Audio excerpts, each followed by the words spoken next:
नमस्कार। आप सभी को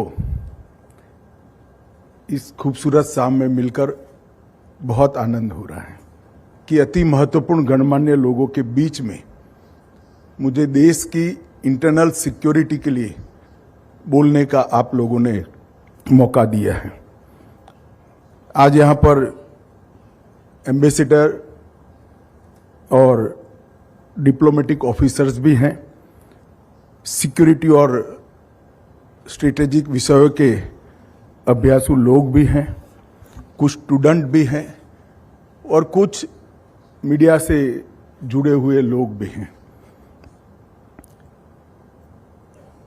आज इस ऑडियंस के सामने भारत की इंटरनल सिक्योरिटी के विषय पर बात करना न केवल मेरे लिए हर्ष का विषय है, परंतु मैं निश्चित रूप से मानता हूं कि भारत ने जिस प्रकार के हर क्षेत्र में 10 वर्ष के अंदर आमूलचूल परिवर्तन किए हैं, इंटरनल सिक्योरिटी के क्षेत्र में भी भारत ने अपनी कॉन्क्रीट पॉलिसीज के आधार पर आमूलचूल परिवर्तन किया है। और मैं निश्चित रूप से ये कह सकता हूं कि आजादी के 75 साल के अंदर शायद ही किसी 10 साल के अंदर इतना बदलाव देश की इंटरनल सिक्योरिटी के लिए किया गया होगा और पॉलिसी चेंजेस के आधार पर इंटरनल सिक्योरिटी को सुनिश्चित करने का भी ये 10 साल में शायद आजादी के बाद पहला सफल प्रयास हुआ है।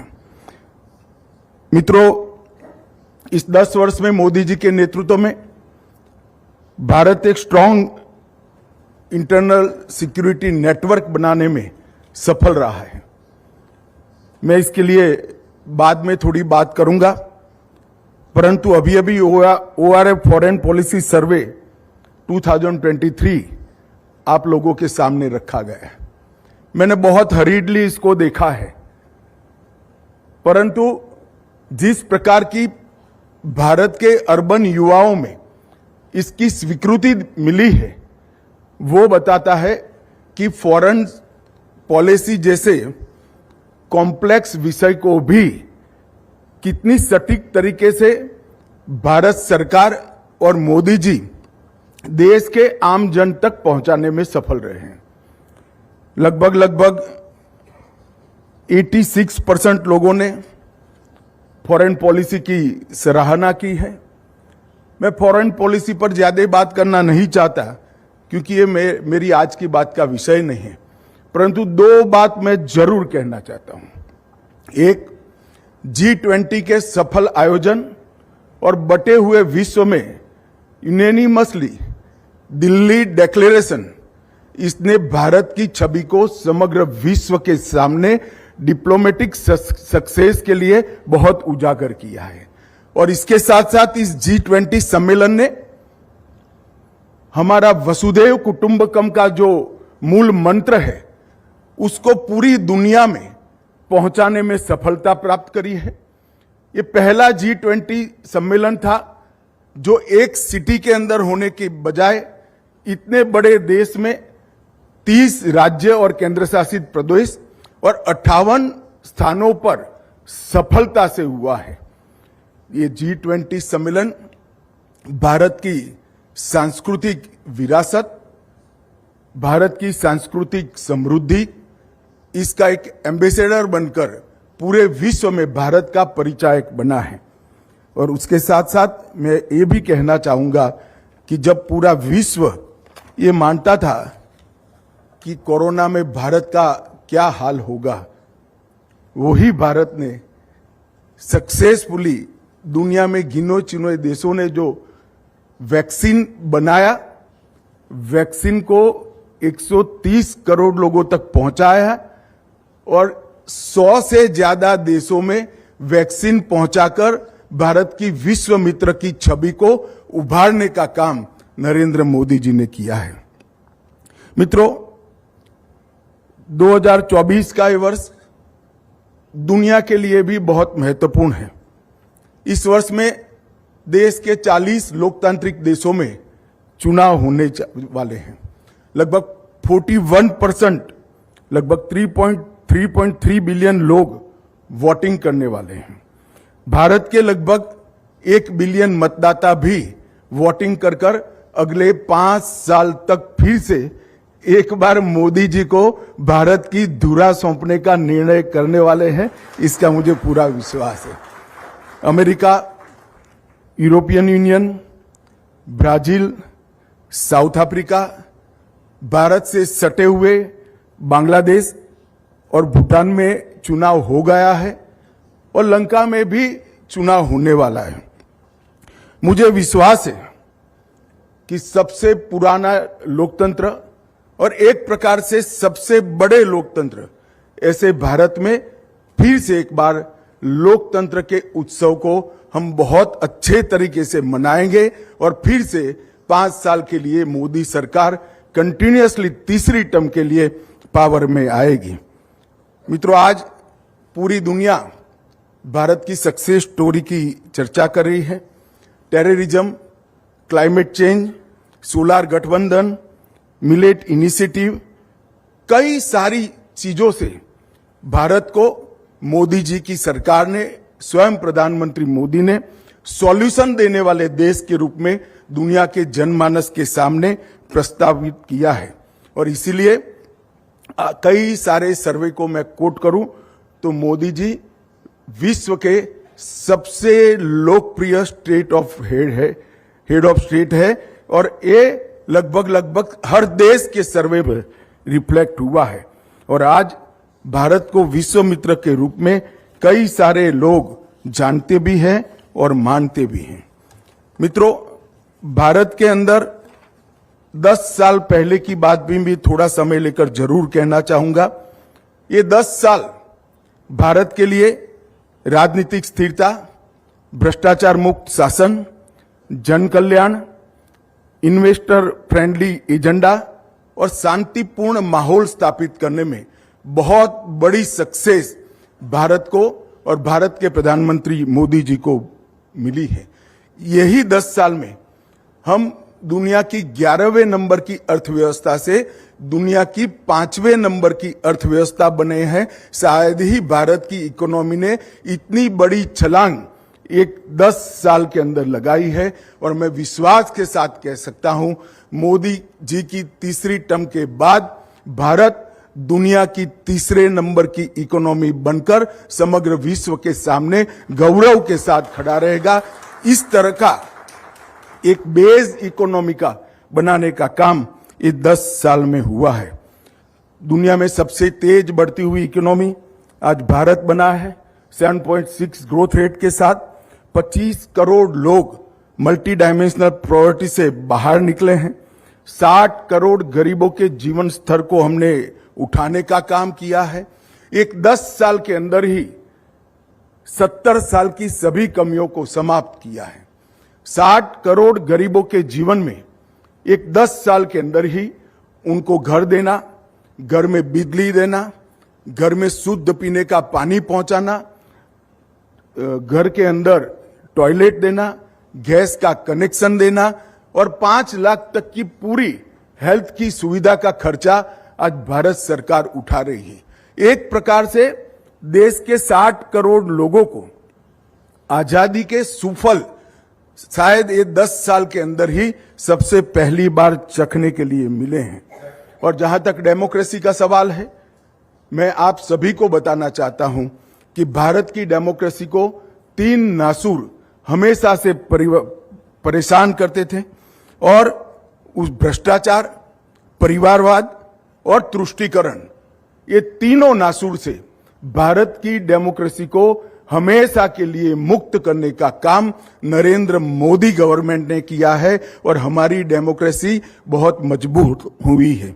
मित्रों, मैं ये 10 साल के अंदर भ्रष्टाचार, गरीबी उन्मूलन, हेल्थ के क्षेत्र में, अंतरिक्ष के क्षेत्र में, इंफ्रास्ट्रक्चर के क्षेत्र में, इन्वेस्टमेंट के लिए और आंतरिक और बाह्य सुरक्षाओं में ढेर सारा परिवर्तन आया है।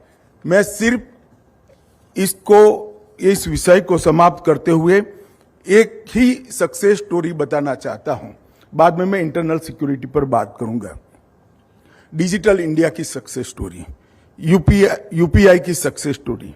2023 में 166 ट्रिलियन भारतीय रुपये के 103 बिलियन डिजिटल ट्रांजैक्शन यूपीआई के माध्यम से हुए हैं और टोटल दुनिया के डिजिटल ट्रांजैक्शन में से 46% भारत में हुए हैं। मैं मानता हूं इसके लिए विश्व में कोई कल्पना नहीं कर सकता था कि 10 साल के अंदर भारत इतनी आमूलचूर परिवर्तन कर लेगा। 2022-23 में टोटल भुगतान का 62% यूपीआई के माध्यम से हुआ। 17-18 में 1000 बिलियन से बढ़कर आज 14,000 बिलियन, लगभग 168% का ग्रोथ रेट भारत ने डिजिटल ट्रांजैक्शन में अचीव किया है। दुनिया के कई देश आज यूपीआई को एक्सेप्ट कर रहे हैं। 2 दिन पूर्व ही फ्रांस ने एफिल टावर से वहां पर यूपीआई को लॉन्च किया। भूटान, ओमान, यूएई और सिंगापुर भी इसको अपने यहां स्वीकार कर चुके हैं। कई सारे प्लेटफॉर्म बनाकर डिजिटल इंडिया को गति देने का काम भी हुआ है। Bhim UPI, Bharat bill payment, national electronic toll collection system, payment mechanism, रूपी डेबिट कार्ड और open network for digital commerce और डिजिटल पब्लिक इंफ्रास्ट्रक्चर, ये सभी प्लेटफॉर्मों ने डिजिटल इंडिया को गति देने का काम किया है। परंतु आज मैं ये सारे विषय के बहुत डिटेल में जाना नहीं चाहता। अनेक सेमिनार में आप लोगों ने इसको सुना है, परंतु आज मैं भारत की इंटरनल सिक्योरिटी की जरूर बात करना चाहूंगा। एपिसमेंट पॉलिसी के कारण हमारी पूर्ववर्ती सरकारों ने ढेर सारे प्रॉब्लम इस देश में खड़े किए थे, परंतु हमारे इंटरनल सिक्योरिटी को लेकर 3 बड़े हॉटस्पॉट माने जाते थे। एक जम्मू कश्मीर, दूसरा वामपंथी उग्रवाद का क्षेत्र और तीसरा नॉर्थ ईस्ट का क्षेत्र। ये तीनों जगहों पर कई सारी गलत पॉलिसियों के कारण कई दशकों से हथियारी ग्रुप भी काम कर रहे थे। टेररिज्म अपनी चरम सीमा पर था। वहां ना डेवलपमेंट पहुंच सकता था, ना कनेक्टिविटी पहुंच सकती थी, ना इंफ्रास्ट्रक्चर के ठिकाने थे। एजुकेशन के लिए और हायर एजुकेशन के लिए भी ढेर सारी मशक्कत करनी पड़ती थी। यहां नॉर्थ ईस्ट के और कश्मीर के बच्चों के लिए हॉस्टल्स बनाने पड़ते थे। वहां कई दशकों से सिनेमा हॉल भी नहीं चल पाए थे और इतने बड़े धार्मिक और जातीय और भाषा की विविधता वाले देश में ये 3 हॉटस्पॉट भारत को डेवलपमेंट को रोकने के लिए बहुत बड़ा हर्डल माने जाते हैं। भारत एक प्रकार से दुनिया का सबसे आबादी वाला देश माना जाता है। हमारी भूमि सीमाएं 6 देशों के साथ और समुद्री सीमाएं 7 देशों के साथ है और 75 वर्षों में हमने इंटरनल सिक्योरिटी के फ्रंट पर टेररिज्म, इंसर्जेंसी और वामपंथी उग्रवाद को झेला है। हजारों नागरिक, निर्दोष नागरिक और सुरक्षा बल हताहत हुए हैं और कई बच्चों ने हाथ में हथियार उठाकर अपने भविष्य को बर्बाद किया था। परंतु हमने 2014 से ही जीरो टॉलरेंस पॉलिसी को अपनाया और टेररिज्म को इस देश से मूल समेत उखाड़ने के लिए एक रणनीति बनाई। हमने सिर्फ टेररिज्म को टैकल करना उचित नहीं समझा, इसके साथ साथ इसकी इकोसिस्टम पर भी हमने गहरा आघात किया है और ये 2 तरफा नीति के कारण आज तीनों हॉटस्पॉट के अंदर हमने बहुत बड़ी सफलता हाथ दी है। इसके साथ whole of government approach, cooperation और कोऑर्डिनेशन सभी एजेंसियों के बीच में, स्ट्रॉन्ग लीगल फ्रेमवर्क और जस्टिस डिलीवरी के लिए अब लीगल फ्रेमवर्क बनाया जा रहा है। टेक्नोलॉजी बेस्ड डेटाबेस और नॉलेज शेयरिंग के कारण हमने यह सफलता को हासिल किया है। मल्टी एजेंसी अप्रोच के तहत प्रत्येक थिएटर सेक्टर में हमने अलग अलग रणनीति अपनाई और तीनों hotspot Jammu Kashmir, north east और वामपंथी उग्रवाद में हमने अप्रत्याशित सफलता प्राप्त की है। मैं अभी के मोदी जी के शासन के 10 साल और यूपीए की सरकार के 10 साल, ये दोनों के तुलनात्मक आंकड़े आपके सामने जरूर रखना चाहूंगा। 2004 से 14 के बीच में हिंसक घटनाओं की संख्या 33,000 थी और 2014 से 23 के बीच में 9 ही साल में वो 62% घटकर 12,466 तक हम सीमित कर पाए हैं। कुल मृत्यु नागरिक और सिक्योरिटी फोर्सेस के 11,900 थे एक डेकेड के अंदर, और इस डेकेड के अंदर 3,276, 3,276, मतलब 72% डिक्रीज हमने रिकॉर्ड पर दर्ज किया है। ये बताता है कि ये पूरे क्षेत्र के अंदर शांति है। जम्मू के अंदर सालों से अलगाववाद की भावना खड़ी करने वाली धारा 370 और 35A को हमने हिम्मत कर समाप्त कर दिया। ढेर सारे मीडिया के लोग, पॉलिटिशियंस, पॉलिटिकल पार्टियां और ढेर सारे एक्सपर्ट्स का एक नैरेटिव बनाया हुआ था कि 370 जब हटाएंगे तब कश्मीर को कोई शांत नहीं रख सकता। मैं आप सबके सामने आनंद और गर्व के साथ बताता हूं, एक भी गोली चलाए बगैर हमने धारा 370 को समाप्त कर दिया और कश्मीर के अंदर 30 साल से थिएटर नहीं खुले थे, 30 साल से मोहर्रम का जुलूस नहीं निकला था, 30 साल से एक भी हायर एजुकेशन का इंस्टीट्यूशन नहीं बना था।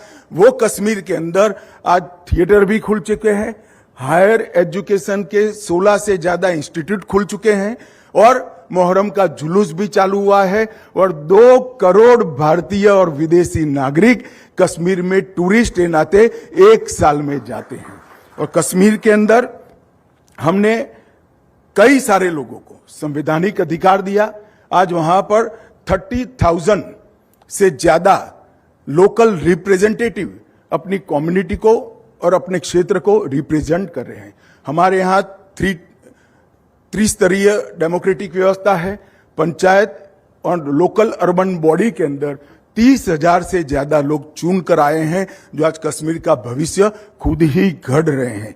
और इसके साथ साथ कई सारे बैकवर्ड कम्युनिटीज, महिला, गुर्जर बकरवाल, पहाड़ी, युद्ध शरणार्थी, ये सभी को संवैधानिक अधिकार मिला और भारत के 100 से ज्यादा कानून जो कश्मीर में अप्लाई नहीं हुए थे, वो सारे कानूनों को 370 हटाकर हमने कश्मीर की जनता के लिए मुहैया कराए, जिससे कश्मीर का डेवलपमेंट आज बहुत तेजी से आगे बढ़ रहा है। नॉर्थ ईस्ट के क्षेत्र में पिछले 9 वर्षों में हमने 9 शांति समझौते किए हैं और 9,000 से ज्यादा युवा हथियार छोड़कर मेन स्ट्रीम के अंदर आए हैं। हमने सीमाओं के विवाद को भी समाप्त किया, हमने नस्लीय विवाद को भी समाप्त किया और हमने इसके साथ साथ धार्मिक विवाद को भी समाप्त करने का काम नॉर्थ ईस्ट के अंदर किया है। 70% से ज्यादा क्षेत्र अपसफा का हटा दिया गया है और 2014 से 24 के बीच में सिर्फ 10 साल में 14 लाख करोड़ रुपया नॉर्थ ईस्ट के इंफ्रास्ट्रक्चर के डेवलपमेंट के लिए खर्चने का काम नरेंद्र मोदी सरकार ने किया है। और पहले सिर्फ 8 में से 5 ही राज्यों को रेल और एयर कनेक्टिविटी थी। आज मैं कह सकता हूं कि 8 राज्य में रेल और एयर कनेक्टिविटी का काम चालू है, बहुत सारे राज्यों में समाप्त हो चुका है। वामपंथी उग्रवादी क्षेत्र के अंदर भी हमने एक और तो डेवलपमेंट से आगे बढ़े, ढेर सारा गरीब कल्याण की योजनाओं को नीचे तक पहुंचाया और ये योजनाएं नीचे तक पहुंचने से गरीब आदिवासी वामपंथी उग्रवादी आंदोलन से कटे, इनका पॉपुलर सपोर्ट बेस हमने कट ऑफ किया और जिनके हाथ में हथियार थे उनके सामने सख्त नीति का पालन करते हुए पूरे क्षेत्र को सिक्योरिटी से लैस कर वहां पर भी 75% हिंसा में कमी लाने का काम नरेंद्र मोदी सरकार ने किया है। मित्रों, ये जो काम हुआ है, इसके रणनीति जो बनाई हमने, इसमें हमने whole of the government approach के साथ आगे बढ़े। एक और तो एजुकेशनल इंस्टीट्यूट गए, दूसरी ओर गरीब कल्याण की योजनाएं भी गई, तीसरी ओर इंफ्रास्ट्रक्चर का काम भी बढ़ा, चौथी ओर हमने सबके साथ संवाद कर शांति समझौते भी किए, और शांति समझौतों का जिनने सम्मान नहीं किया, हाथ में हथियार पकड़ कर रखे, इसके खिलाफ जीरो टॉलरेंस की नीति अपनाकर उनको नसीहत करने का भी काम करा। और ये तीनों क्षेत्रों के अंदर कमोबेश आज हॉटस्पॉट नहीं माने जाते। सिर्फ एक ही बात, एक ही आंकड़े का मैं उदाहरण देना चाहता हूं। एक जमाने में स्टोन पेल्टिंग कश्मीर में आम बात मानी जाती थी। मैं 2010 की बात करता हूं। Organise stone pelting, piecemeal stone pelting की बात नहीं करता हूं। ऑर्गेनाइज स्टोन पेल्टिंग की 2654 घटनाएं हुई थी, 2654। आज 2023 में ऑर्गेनाइज स्टोन पेल्टिंग एक भी नहीं हुआ है, जीरो ऑर्गेनाइज स्टोन पेल्टिंग में। और स्टोन पेल्टिंग में मृत्यु की संख्या 112 थी, 6200 लोग जख्मी हुए थे। और आज क्योंकि 2023 में एक भी स्टोन पेल्टिंग नहीं हुआ है, इसलिए मृत्यु और इंजर्ड की संख्या भी जीरो है। आप कल्पना कर सकते हैं, 6000 से ज्यादा लोग सिर्फ स्टोन पेल्टिंग से, मैं टेररिज्म की बात नहीं कर रहा, जहां जख्मी होते हैं, आज वो सारे लोग डेवलपमेंट के साथ जुड़े हैं। मोदी जी ने पत्थर लेकर स्टोन पेल्टिंग करने वाले युवा के हाथ में टैबलेट पकड़ाने का काम किया है और भारत की ग्रोथ स्टोरी के साथ इसको जुड़ने का अधिकार दिया है। गन के साथ खड़े हुए टेररिस्ट की जगह उसको टूरिस्ट गाइड बनाकर कश्मीर के डेवलपमेंट के साथ जोड़ने का काम नरेंद्र मोदी सरकार ने किया है। मैं बड़े भरोसे से कहता हूं कि आने वाले दिनों में हम इससे भी आगे ये तीनों क्षेत्र को और सुरक्षित करेंगे, मजबूत करेंगे और पूरे भारत की तरह ये हमारे डेवलप भारत के, विकसित भारत के और आत्मनिर्भर भारत के हिस्से होंगे, इसका मुझे विश्वास है। मैं नॉर्थ ईस्ट का एक उदाहरण देना चाहता हूं। त्रिपुरा में ब्रू रियांग समझौता, लगभग 30 साल से 30,000 लोग, 5,000 परिवार, 5,000 फैमिली, वो जंगलों के अंदर एकदम निर्वासित की जीवन जी रहे थे। आज हमने उनके साथ शांति समझौता किया है और लगभग 30,000 लोगों को नया घर, रोजगारी और घर में सारी सुविधा देकर आज उनको मेन स्ट्रीम में लाने का काम किया है और वो त्रिपुरा की विकास की यात्रा के साथ जुड़े हैं। मित्रों, इसके साथ साथ सीमा सुरक्षा के लिए भी हमने ढेर सारे काम किए हैं। मैं मानता हूं कि बॉर्डर सिक्योर नहीं है तो नेशन सिक्योर रह ही नहीं सकता। बॉर्डर सिक्योरिटी ही नेशनल सिक्योरिटी है। Border security, border trade, border connectivity और पीपल टू पीपल कनेक्टिविटी से, मल्टी डायमेंशनल और इंटीग्रेटेड पॉलिसी से हमने बॉर्डर को सुनिश्चित और सुरक्षित करने का काम किया है।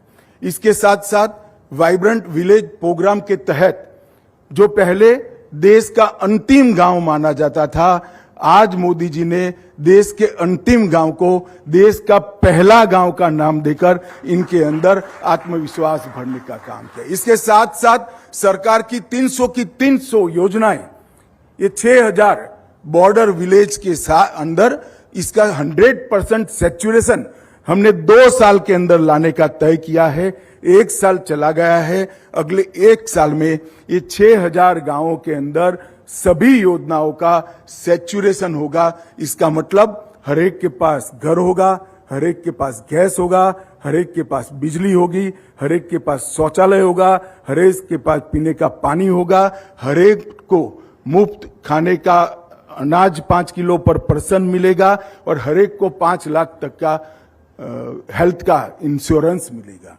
तो हमने बॉर्डर के गांवों में से पलायन को रोककर बॉर्डर के गांवों को हमने जोड़ने का काम किया है और आज हमारी लैंड बॉर्डर के माध्यम से पड़ोसी देश के साथ $5 बिलियन का सीमा पार व्यापार शुरू हो चुका है। लैंड बॉर्डर से लैंड पोर्ट को हमने मजबूत तरीके से एक सशक्त व्यापार के हथियार के रूप में डेवलप करने का काम किया है और मैं बताता हूं ये $5 बिलियन हमारे पड़ोसियों के साथ कुल व्यापार के 60% है, 60% है। तो हमारी बॉर्डर न केवल हमने सिक्योर करी है, बॉर्डर डेवलप भी करी है, व्यापार के लिए भी खुला है और हमारे लैंड पोर्ट आज सिर्फ व्यापार और सुरक्षा के लिए मजबूती से काम नहीं कर रहे हैं, पड़ोसी देश के साथ भाषाकीय, सांस्कृतिक और ऐतिहासिक संबंधों को भी पुनर्जीवित करने का काम हमारे लैंड पोर्ट कर रहे हैं। आज हमारी सीमा से सटे पड़ोसियों के साथ टर्न अराउंड टाइम व्यापार का सिर्फ 22 घंटे है। मैं मानता हूं ये सबसे कम है। एक तरफ से हमने जीरो टॉलरेंस की पॉलिसी से टेररिज्म को कंट्रोल किया, हमारी बॉर्डरों को सुनिश्चित किया, सुरक्षित किया। इसके साथ साथ स्ट्रांग लीगल सिस्टम बनाने के लिए ढेर सारे कानूनी बदलाव करने का काम भी हमने किया है। एनआईए और यूएपीए जैसे एंटी टेरर कानूनों में व्यापक और सार्थक संशोधन से बहुत बड़ा बदलाव आया है।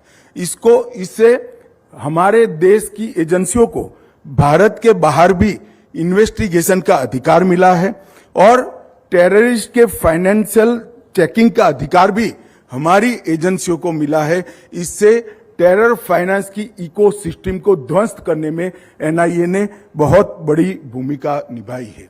अभी 3 महीने पहले ही हमने हमारी क्रिमिनल जस्टिस सिस्टम के 3 कानून जो हमारी क्रिमिनल जस्टिस सिस्टम के पिलर्स माने जाते हैं, वो तीनों कानून अंग्रेजों के समय में 160 साल के पहले बने थे। हमने 160 साल के बाद भारत में भारतीय दर्शन के साथ, इंडियन आइडियोलॉजी के साथ न्याय के कंसेप्ट को जमीन में उतारते हुए 160 साल पुराने कानून भारत की नई संसद के बिल्डिंग में पारित कर पहली बार क्रिमिनल जस्टिस सिस्टम को हमने स्ट्रांग करने का काम किया है। और मैं मानता हूं ये कानून हमने इस तरह से बनाए हैं, मैं आज आपके सामने विश्वास के साथ कह सकता हूं, मैंने देश की संसद में भी कहा है कि तीनों कानून के 100% इंप्लीमेंटेशन के बाद भारत में कोई भी केस 3 साल से ज्यादा लंबा नहीं चल सकता। 3 साल में हम हर नागरिक को अपने ग्रीवेंसेस का न्याय देने का काम कर पाएंगे, इसका मुझे विश्वास है। एक तो न्याय जल्दी मिलेगा, इसके साथ साथ हमने टेररिज्म, ऑर्गेनाइज क्राइम और फाइनेंशियल क्राइम की डेफिनेशन को भी बनाया, पहली बार इंट्रोड्यूस किया है। और इसके साथ साथ महिलाओं और बच्चों पर जो अपराध है इसको प्रायोरिटी नंबर 1 कर हमारे संविधान की मूल भावना को जमीन पर उतारने का काम किया है। आधुनिक से आधुनिक टेक्नोलॉजी का उपयोग कर जल्दी से जल्दी न्याय मिले और सजा कराने के दर में वृद्धि हो, इस प्रकार के कई प्रोविजन हमने किए हैं। मैं आपको विश्वास के साथ बताता हूं कि इसके अंदर टेक्नोलॉजी की व्याख्या जो समाहित की गई है, आज की ही नहीं, केवल आने वाले दिनों में, केवल आज की नहीं, आने वाले 100 साल की तक की सभी टेक्नोलॉजी को समाहित करने वाली डेफिनेशन को हमने ये 3 कानूनों के साथ जोड़ा है और इसको जमीन पर उतारने के लिए इसका पूरा खाका भी तैयार किया है। मैं आपको विश्वास के साथ बताना चाहता हूं, कई लोग जब तक ये कानून इंप्लीमेंट नहीं होंगे मेरे स्टेटमेंट के साथ सहमत नहीं होंगे, मगर इसके 100% इंप्लीमेंटेशन के बाद क्रिमिनल जस्टिस सिस्टम भारत की दुनिया की सबसे एडवांस और आधुनिक क्रिमिनल जस्टिस सिस्टम बनेगी, इसका मुझे पूरा विश्वास है। मित्रों, ईज ऑफ जस्टिस को सरल, सुसंगत, पारदर्शी, समय अनुसार और जवाबदेही प्रोसीजर के साथ हमने साकार किया है। और हमने फॉरेंसिक साइंस को इसके अंदर बहुत महत्व दिया है। फॉरेंसिक साइंस के उपयोग से सजा कराने का दर, टेक्नोलॉजी के उपयोग से सजा कराने का दर बढ़ेगा। 7 साल और उससे ज्यादा सजा वाले हर गुनाह के लिए फॉरेंसिक ऑफिसर की विजिट को हमने कंपलसरी किया है। इसके साथ साथ हमने आईसीजीएस और सीसीटीएनएस, ये 5 साल पहले शुरू किए हुए हमारी इनिशिएटिव आज हमें सुफल दे रहे हैं।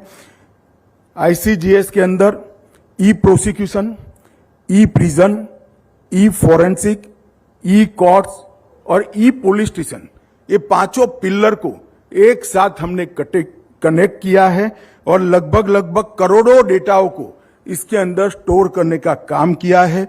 और ये सभी डेटाओं के एक दूसरे के साथ बात करने के लिए आर्टिफिशियल इंटेलिजेंस का उपयोग कर सॉफ्टवेयर बनने की प्रक्रिया भी अंतिम चरण में है। और ये सारे जो डेटा हमने कलेक्ट किए हैं, इसमें फिंगरप्रिंट का नफीस का डेटा, आई मॉट में टेररिज्म का डेटा, नार्को ऑफेंडर्स का निदान का डेटा, साइबर क्राइम रिपोर्टिंग का पोर्टल का डेटा, सेक्सुअल ऑफेंसर्स का data, database on crime multi agency centre के अंदर विशिष्ट प्रकार के क्राइम का डेटा, ह्यूमन ट्रैफिकिंग ऑफेंडर का data, track child, prison database और वीजा और फॉरेन रजिस्ट्रेशन ट्रैकिंग और वाहन एवं सारथी के माध्यम से पूरे हमारे व्हीकल का डेटा एक साथ बन चुका है। और आने वाले दिनों में आईसीजीएस इसके सॉफ्टवेयर बनाकर डेटा को न्याय के काम में उपयोग में लाने का काम भी करेंगे। इसके साथ साथ हमने विश्व की सबसे पहली नेशनल फॉरेंसिक साइंस यूनिवर्सिटी की स्थापना की है, जिसमें हर साल 30,000 से ज्यादा फॉरेंसिक एक्सपर्ट तैयार होंगे, साइंटिस्ट तैयार होंगे, जो हमारी क्रिमिनल जस्टिस सिस्टम की इको सिस्टम को स्ट्रेंथ देने का काम करेंगे। और ये जो नए कानून आए उसके पास हमारा इन्वेस्टिगेशन अब 3rd डिग्री की तरह फॉरेंसिक यूज, डाटा की डिग्री और इंफॉर्मेशन की डिग्री पर निर्भर हो जाएगा। मैं फिर से एक बार मेरी बात को रिपीट करता हूं कि 3 कानूनों के संपूर्ण इम्प्लीमेंटेशन के बाद भारत की क्रिमिनल जस्टिस सिस्टम दुनिया की सबसे आधुनिक और एडवांस क्रिमिनल जस्टिस सिस्टम बनेगी, इसका मुझे पूरा विश्वास है। मित्रों, आने वाले दिनों में हमें डेटाबेस के उपयोग के लिए भी ढेर सारे सॉफ्टवेयर को पॉपुलर बनाने के लिए अभी से सॉफ्टवेयर के साथ यूथ को भी जोड़ने का कार्यक्रम बना है।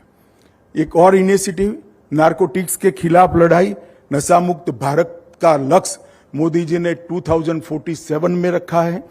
इसके सिद्धि के लिए हमने नारकोटिक्स के खिलाफ एक सुनियोजित प्लान के तहत जंग की शुरुआत की है।